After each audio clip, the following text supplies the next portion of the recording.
If your voice feels constrained, tight, inconsistent, unpredictable, a lot of times singers will just try to fix something. They'll go for more support, more placement, more relaxation, these sort of words that we hear a lot from well-meaning teachers. But we're not always addressing the most useful thing. And that's where things get really frustrating. Really the head against the wall situation. So in this video, I want to give you a really simple way to start looking and honing in on what's actually going on with your voice so that you can stop guessing and make some useful adjustments for yourself, and that you'll have confidence to have the tools to know that you can witness, take a look, and try something and see how it affects the entire system. Hey there, if we haven't met, my name is Dan Calloway. I teach musical theater, voice, and vocal pedagogy at Boston Conservatory at Berkeley, and I work with singers on building efficient, expressive, satisfying coordination in their voices. So this is probably the most important idea. Your voice obviously is not one thing. Your voice is a family of systems working together. Your body and skeletal relationship, your breath, your vocal fold vibration and the registrations available to you in that vibration, the shaping of your vocal tract, the acoustic shape, the way you articulate, lips, tongue, teeth, jaw, all of that, and how that contributes to your overall storytelling and artistry. And when something feels amiss, it's usually not just one system failing you. So it's not like, oh, just relax this or place that or breathe better. It is a relationship between all your systems. When one part of the system changes, the rest of the systems are affected. And that's one of the most important things to understand about the singing voice, that we are engaging muscle groups that are then affecting other muscle groups that we might be relaxing. And that can feel really strange and unfamiliar. So knowing that coordinating our singing is taking a leap into the unfamiliar is super important. And here is something that I want to be really clear about, and I think this is really the best news. There is not one correct or right place to start. You can begin your assessment or experimentation from any of the systems, truly. From breath, from resonance, from phonatory pattern, from articulation, truly anywhere. As long as you stay aware that when you change one system, the others are responding. That is truly the whole framework that helps us to be an effective experimenter with our voices, and therefore have the ability to map in new and useful coordinations into motor learning. So a lot of times we'll try to address vocal inefficiencies like this. We'll try to say, my high notes feel tight, my high notes feel like there's a ceiling, so clearly I need more support. My voice feels constrained or stuck, so I need to relax my throat. But without context and relationship, you might indeed relax the intrinsic and extrinsic muscles around the larynx, but without understanding how that's going to affect how your breath flows or what's going to happen in the resonance system, then you're probably going to be really frustrated, or you might land on something that feels like it works, but you're not quite sure why it worked. And so then you're trying to sort of like find that magic formula. What did I do? Did I stand on my foot and put my head to the side and put my arm out that way? And then that's how that note came out. A lot of times things will seem to come through really beautifully, but we don't know what the coordination was. And that's super frustrating because like, if I could just find that treasure chest again. So then without the understanding of the interaction of these systems, we're really just guessing without a good map, or we're guessing without a good reference point. So instead, we're going to ask a better question. What is this symptom telling me about the system? What is the discomfort or tightness I'm feeling here telling me about the system? Is it telling me about the way my folds are coordinating? Is it telling me about extrinsic muscles? Is it telling me about larger muscles in the system? A lot of times the voice can be working really well and these larger muscle groups are coming into play. That's when you get into issues like muscle tension dysphonia and things like that, where the muscles are truly trying to help with the event. They think that they have been enlisted to help with this vocal event, and they don't realize that their softening is what's going to help with the situation. So things like that.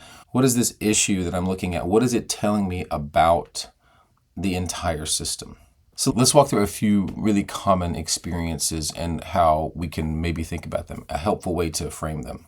So let's look at my voice feels tight, my voice feels squeezy. A lot of times our first instinct is usually, okay, how can I relax my voice? How can I relax? But often what is happening, if things are feeling tight or squeezy, a lot of times there could be too much breath pressure. The vocal folds then resist that pressure. And then the muscles of the vocal tract have to tighten to stabilize that pressure. So instead of forcing yourself to relax, isn't that funny? Force yourself to relax. You might explore, what if I tried less breath pressure? Your brain's like, oh my gosh, you won't support the note. Well, I might not, but let's just rule it out. Always tell the brain, because the brain will always object. That's not familiar, and the brain will get really fussy about trying something new. And so a lot of times let's just rule it out. Or sometimes I'll tell students, when I offer an idea that their brain is kind of like, oh, that's not familiar. I just say, talk to your brain like, oh no, Dan's crazy. Just show him it doesn't work. Just show him it doesn't work. And it just sets you free to actually try something, because like, it's probably not going to work. I'll give it a try. That way I can just mark it off my list. What if I gave this 40% less breath pressure? What if I explored a gentler onset? What if I really looked at how my folds approximate, air flows, and then the folds come together? Looking at my onset. What if I tried different shapings of my tract? Where is my soft palate? What vowel am I using? Is that supporting mode 1 or mode 2, depending on what I want to do? What are the muscles of my pharynx feeling like? If I can just tune in and observe. So you just want to be a gentle witness of the system. So again, this high note feels tight. I've got to relax. But even just notice what happens when I just need to relax. It's the opposite of relaxing. It's just a crazy thing. So it's just this gentle witness of the body. Let me try less breath pressure. That can help a lot of times. How will that work? What's going on with my phonatory pattern? How is the onset of this sound? How is it starting? How am I inhaling before I sing that note? How much breath am I taking in? Am I filling the tank way too full so that I'm already overpressurized? So these are questions that you can ask. I'm addressing these different systems. And look, you can start at any of them. I could start with my vocal tract. Be like, what if I float my soft palate up a little bit? How does that affect things? Oh, that affects things downstream. That affects how I'm phonating. That also affects how the breath is coming through. So you can start anywhere and be aware of how that changes the other systems. Oh, that affected my breath. What if I support this in a different way now? You can start anywhere. So that's why that takes the pressure off of being like, oh my gosh, I've got to find the right thing. Inevitably, when I'm teaching teachers at the conservatory, when we do teaching seminars, the grad students will have a very different idea about how to address something they hear. And my brain, I wouldn't do that. I'd start there. I'm like, shh, quiet, be quiet. And it always works. Their way always works too. So that's the wonderful thing about how we can start anywhere, and everybody's going to have a different instinct and hone in differently on a place to start. Okay, so what if another thing that happens, my voice is flipping into mode 2 or cracking when I don't want it to. So this often feels like I have a loss of control. Usually it is a shift in vocal fold behavior abruptly from mode 1 to mode 2 that we don't want to happen. And again, like I said, and it's happening really abruptly instead of gently. Now, sometimes you want a nice yodel. So it's good to know how to do both. So now, okay, my voice, it's flipping into mode 2 and it's cracking. I want it to stay in mode 1. So now our curiosity question becomes, can I allow a more gradual change in density? Can I allow a more gradual change in density? So then you might explore, what if I slid? What if I work with some slides? You can do gradual slides. So you would just take the interval. That's just a third, okay? What if I go a fourth? You can still hear my laryngitis, but it's coming back. Voice is coming back. Then if I go to the fifth, you'll probably hear a crusty transition in here, but you get the idea.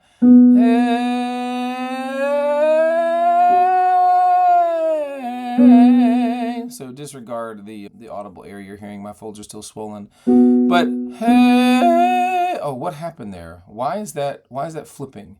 And so as I map through the slide, I can look at, oh, what's the back of my tongue doing? I know that tongue narrowing helps to support mode 1. Hey, oh, hey. That's literally the back of my tongue. And so you can, when you know some of these pieces, you can start to explore and see. You slow down. You slow down to take a look rather than fix it, fix it, fix it. The ego wants a quick fix. It's really hard. It's really hard to be curious and to check in with yourself. So what if we talked a few videos? What if I start with a lighter coordination in my mode 1? Hey, that helps. I have a lighter coordination. It's not such a heavy mechanism to carry up. That's really helpful. What if I try different vowel shapes? So what if I'm going hey? So that's a little more open. Hey, a little more twangy. So what's going on is my vowel shape not supporting that? Am I doing maybe to hey? That will want to tend over to mode 2. What's my tongue neighborhood doing? So those are things that you can diagnose. All right. So I had to pick it up in the studio today. Didn't have enough time to finish the recording at home. One of the boys woke up earlier than I thought he would. So a lot of times, sometimes with articulation, really mapping through what sort of consonant shapes, coordinations of the tongue, lips, teeth, jaw, how might they be interacting with this? So, and again, sorry if you hear ambient noise. It's just loud here. Okay, and then what about, my voice feels breathy. My voice feels like I can't get any leverage. My voice feels like I'm using air too fast. So sometimes I think, well, I just need more support, right? Sometimes true. Sometimes if you're dealing with hypofunctional phonation where there's not enough breath support, so there's not enough breath to even get the folds vibrating efficiently. But once you sort of put together, this amount of support tends to this amount of vibration, hypofunctional phonation really isn't usually the problem. So it could be my vocal folds. Are they not coming together efficiently? Is there something with my onset that I need to look at? Is there too much airflow for the coordination? So you might explore slightly more closure. You might explore less air, not more air. I actually just saw a really great exercise from Matt Edwards at Shenandoah. He was just playing, literally you just singing one note and going from breathy to buzzy back to breathy. And so he was sort of like doing like a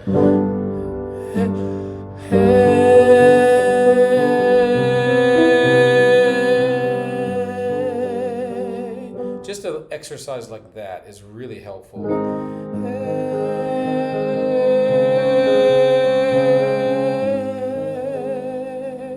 That is coordinating the intrinsic muscles of the larynx. So many things happening there. Also vocal tract shaping that's affecting that. What is going on? I can look at the breath system. I can look at phonatory pattern, breathy, balanced, pressed, play around with those different images.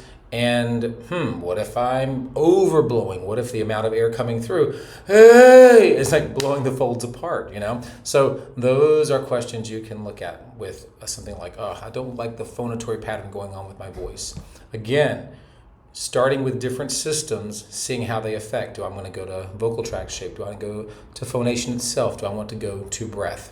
Sometimes people might say, my sound feels stuck. I hear sometimes people say, I feel like there's this like ceiling and I can't get past this ceiling. Or I feel like there should be more vibrancy. I feel like I should feel more buzz. I should experience more ring or shimmer in my voice.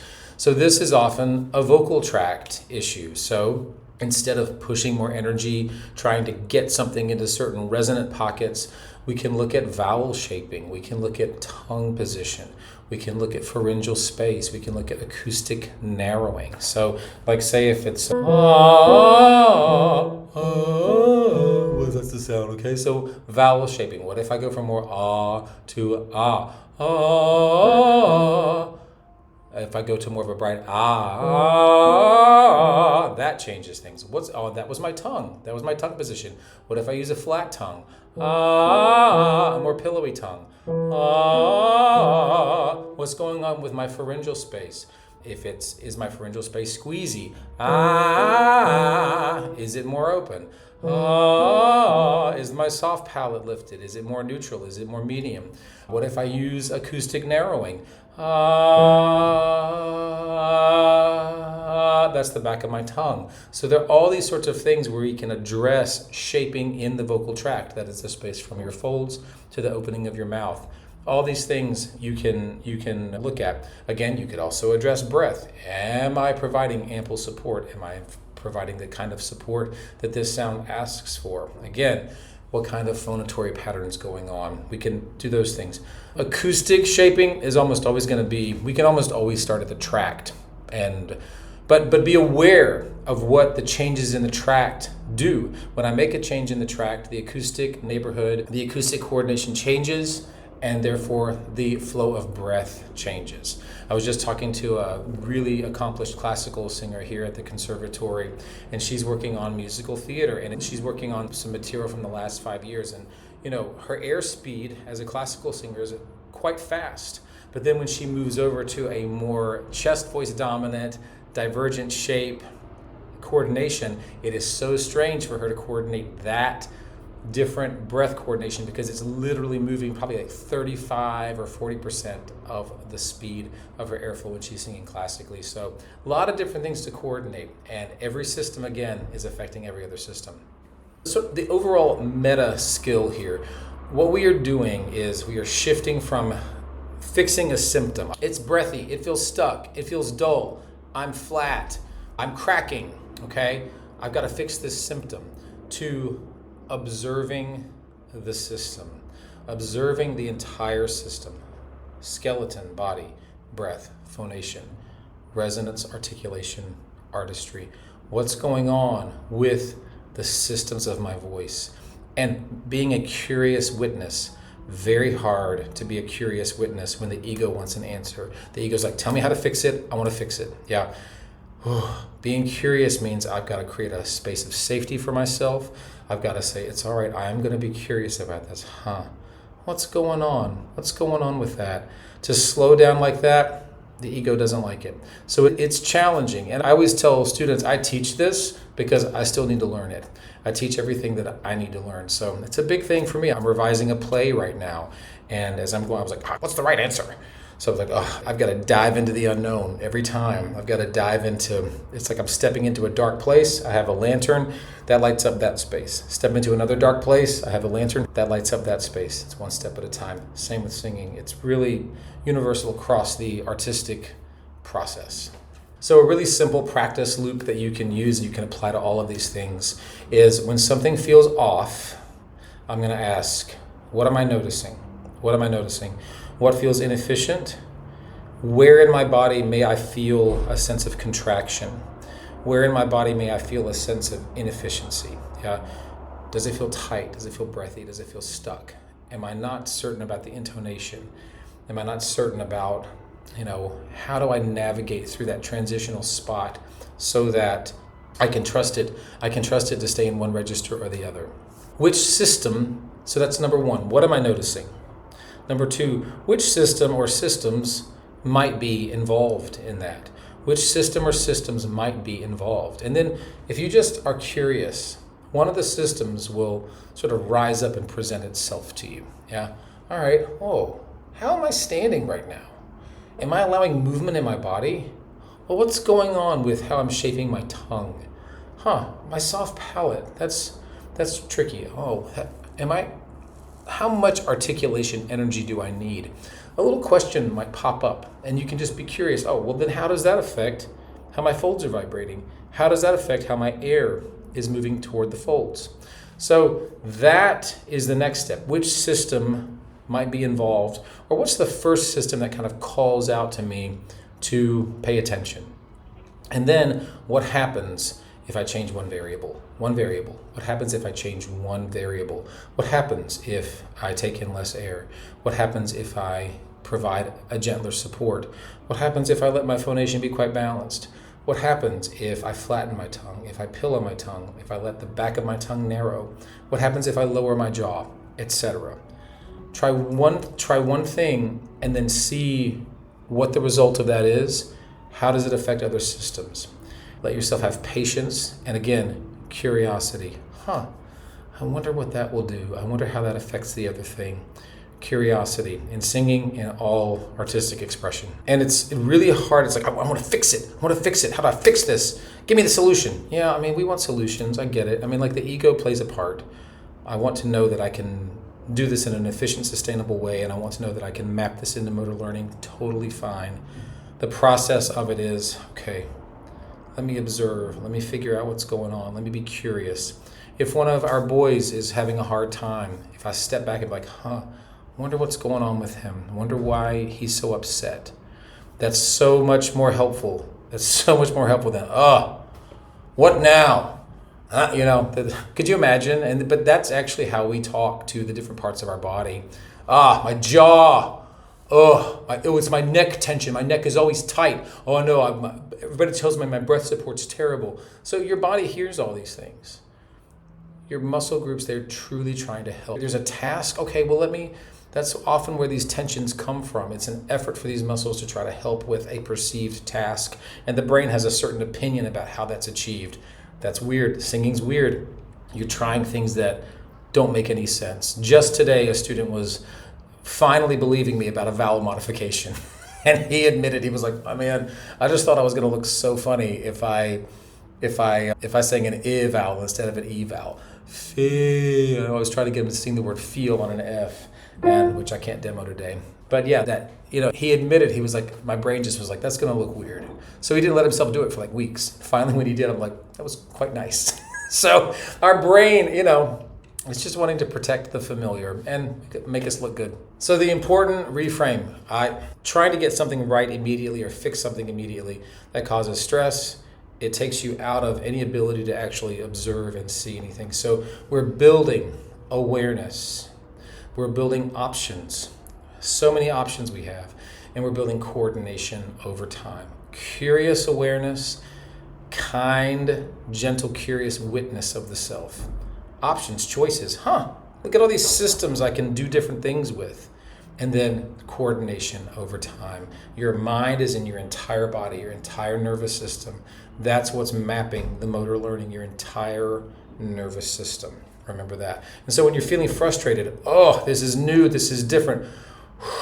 That feeling of frustration, that feeling of intensity throughout the body, that is your nervous system mapping new information. And remember, you can move through the system from anywhere. You might start with resonance and notice that affects registration. Start with breath, notice that affects phonation. Start with articulation, notice that affects everything downstream. There's not a single entry point. Remember what I said when I'm observing teaching. Often the teaching artist will want to start somewhere where I wouldn't want to start. And I keep my mouth shut and I watch as they work through in a really beautiful way and accomplish something that I never would have accomplished with my way, because the systems are all connected. And if we remember that, we can pay attention to how one part of the system is affecting the other parts of the system. Hey, if this way of thinking is helpful for you, I have a free voice map that you can download below in the description that shows how all these systems connect. It links to deep dive videos on the YouTube channel that are germane to all these different systems. So deep dives on breath, on body, on phonation, on registration, resonance, etc. And if you want the full training, the voice map course walks you through each system step by step, so you can check that out below as well. So instead of asking, what do I do to fix this?